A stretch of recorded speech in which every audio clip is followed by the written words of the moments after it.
Ser minero.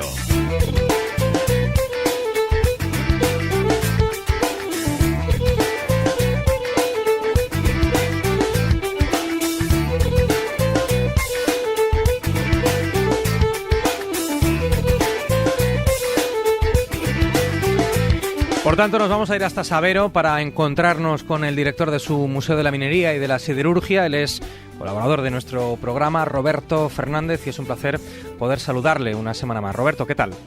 Hola, buenos días. Pues muy bien, muy a gusto contigo y con los oyentes. Pues muchísimas gracias. Y vamos a hablar de un lugar fundamental para vosotros y para el museo. Pues sí, vamos a hablar de la Ferrería de San Blas y lo vamos a hacer, de manera indirecta, porque realmente lo que hacemos hoy es retomar nuestra sección de literatura minera y hacemos esta sección de literatura minera hablando de un libro que yo creo que es imprescindible para conocer el origen de la historia minera y siderúrgica de León. El título de este libro, del que vamos a recomendar hoy, es Inversores, Empresarios y Técnicos en los Hornos Altos de Sabero, 1841-1862. Entonces, claro, si ya con el título que acabo de dar, pues se entiende tu pregunta, ¿no? Porque es una publicación que está editada por el museo en el año 2014 y que habla precisamente, de Sabero y de la Ferrería de San Blas. Si quieres, situamos un poco el origen de este libro. Claro, sí. Bueno, para hablar del origen del libro, pues tenemos que hablar del programa de investigación que tiene el museo desde que abrió, desde hace ya 7 años, que es un programa que llamamos Miradas y que dentro de sus ramas tiene una que se llama Mirando al Pasado. Esta es una rama de investigación que está dedicada sobre todo, varios aspectos, pero uno de ellos a investigar la historia de la Ferrería de San Blas y a la sociedad que puso en marcha esta fábrica.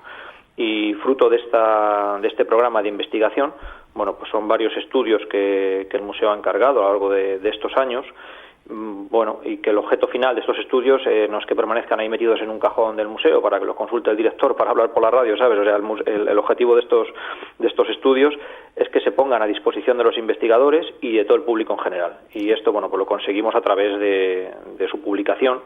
Y esta publicación de los diferentes estudios se engloban en una colección que tenemos en el museo que se llama Cuadernos de la Ferrería. Claro, porque esto, al fin y al cabo, es un patrimonio que queda ahí, ¿no? Un legado que puede ser, además, empleado para nuevos investigadores. Son respuestas, pero que al mismo tiempo abrirán la puerta a nuevas preguntas y a que llegue otra gente y siga investigando, ¿no? Yo no sé hasta qué punto se conocía mucho o poco sobre la historia de la ferrería, sus orígenes. Pues mira, ese fue precisamente lo que nos llevó, ¿no?, a poner en marcha estos trabajos de investigación que, como bien dices tú, no son más que que un inicio, ¿no?, que un anticipo de lo que puede venir, porque yo recuerdo que cuando abrió el museo, y sobre todo en el primer año, segundo año, tercero, tuvimos que cambiar un montón de paneles, no porque quien los hizo estuviese equivocado conscientemente, sino porque fuimos descubriendo datos nuevos, historias nuevas de la fábrica, de la ferrería, y todo esto va en constante evolución y estudio. Aunque precisamente por eso el primer estudio que se encargó pues fue algo tan básico como saber quién estaba detrás realmente de la puesta en marcha de la Ferrería de San Blas. Bueno, pues hablemos de quién estaba detrás. Y dato importante, nos hemos de remontar a qué años, a qué época más o menos. Pues mira, nos tenemos que remontar, una doble fecha. Vamos a empezar con la más reciente y enlazando con lo que me decías también antes de que si se conocía o no se conocía. Ya en el año 1972 hubo un catedrático de la Universidad de Oviedo, que es Francisco Quirós, que publicó un pequeño estudio sobre la fábrica de San Blas de Sabero, que fue un poco el estudio pionero de esta fábrica. Por eso, este nuevo estudio que da origen a la publicación se lo encargamos también a él, a Francisco Quirós, que se ayudó de otro gran investigador, que es José María Sierra, de la Universidad de Cantabria. Pues ya en ese estudio del año 1972, y que ahora lo retoman con esta nueva investigación, pues Quirós hablaba del origen de la fábrica, de la Ferrería de San Blas, en el año 1841. O sea, ya nos estamos remontando a mediados del siglo XIX. Es en esta fecha cuando se constituye en Palencia la Sociedad Palentina. Es una sociedad que funda Miguel de Iglesias Botías, que es un comerciante importante de la ciudad de Palencia, él y otra serie de accionistas que son sobre todo comerciantes y propietarios rurales, y es una sociedad que tiene como objeto realmente el denunciar concesiones mineras en la provincia de León, sobre todo en la zona del Valle de Sabero, de esta montaña oriental, con el objeto de vender estos carbones. Digamos que inicialmente el objetivo era la venta de carbón, no tenía otro objetivo. Y luego, bueno, pues el libro del que estamos hablando realmente es es un trabajo muy minucioso, muy documentado. ¿Sí? Nos relata, como te estoy contando, este proyecto que no hay que olvidar que lo que hizo fue traer a esta parte de la provincia de León, al Valle de Sabero, los primeros hornos altos de toda España que funcionaron con coke. Es decir, esto fue una cosa muy novedosa en la época. Además, bueno, pues podemos decir que este proyecto dio el pistoletazo de salida a la revolución industrial en la provincia de León, a la modernidad, y por supuesto a un impulso importantísimo a lo que es la minería en la provincia, impulso que gracias a este primer impulso, bueno, pues hemos podido tener minería casi 150 años. Claro, ahora es patrimonio histórico, es pasado, pero en su momento estamos hablando de tecnología completamente puntera en nuestro país.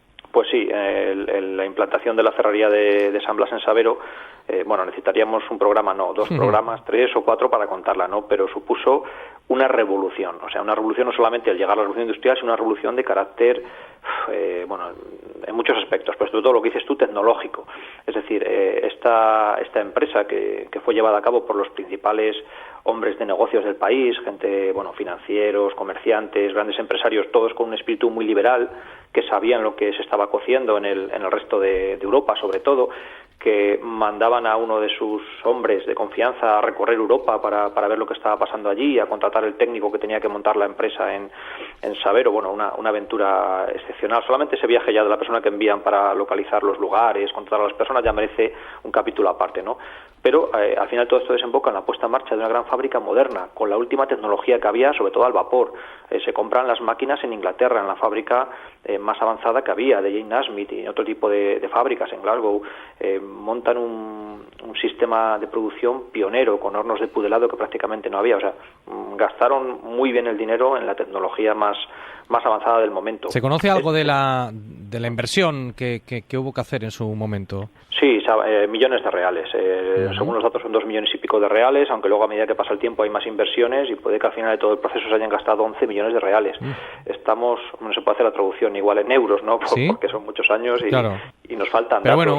Bueno, una pasta importante, ¿no? Sí, tú piensas que en aquella época montar una ferrería de las normales que había, tipo las que había por el Bierzo, que sí hablamos con Balboa, igual eran 200.000 reales, 150.000, entonces claro, estamos hablando de multiplicar esto por 10, por 12 o por 15. Esto queda muy bien reflejado, esta historia y toda esta intríngulis, ¿no? de la formación de la ferrería, de la fábrica de San Blas, queda muy bien relatado en la primera parte del libro. Ellos en varios capítulos hablan del inicio, de las diferentes etapas, del final, y al final esta parte del libro es como una especie de novela histórica. La verdad que lo lees y es una delicia. Además ellos escriben muy bien, y esta primera parte es sobre todo un poco la novela histórica de lo que era la ferrería de San Blas. Y luego ya la segunda parte del libro son biografías de estas personas que pusieron en marcha la fábrica. Entonces, ¿Hay alguna figura que especialmente sobresalga? Sí, antes hemos hablado como digamos inversores, hemos hablado de Miguel Iglesias Botías, que fue digamos el principal, el que inició la andadura, pero luego el que la rescata ya al final, yo creo que esto fue en el año 1857, 1848 más o menos, hasta el año 57, pues fue un personaje muy conocido en León, que es Santiago Alonso Cordero, el Maragato, pues uno de los grandes hombres también de la época, amigo de Isabel II, fue alcalde de Hacienda de Madrid, presidente de la Diputación madrileña. Pues este es uno de los inversores leoneses destacables. Y luego, en cuanto a los técnicos que participaron en este proyecto, nombres que a nuestros oyentes no sé si les suenan o no, pero desde luego en el ámbito de la historia económica y técnica son muy importantes, como Lorenzo Gómez Pardo o como Casiano de Prado, que hizo para la fábrica el primer plano estratigráfico que se hizo en España y que se publicó en España, lo hizo para esta fábrica.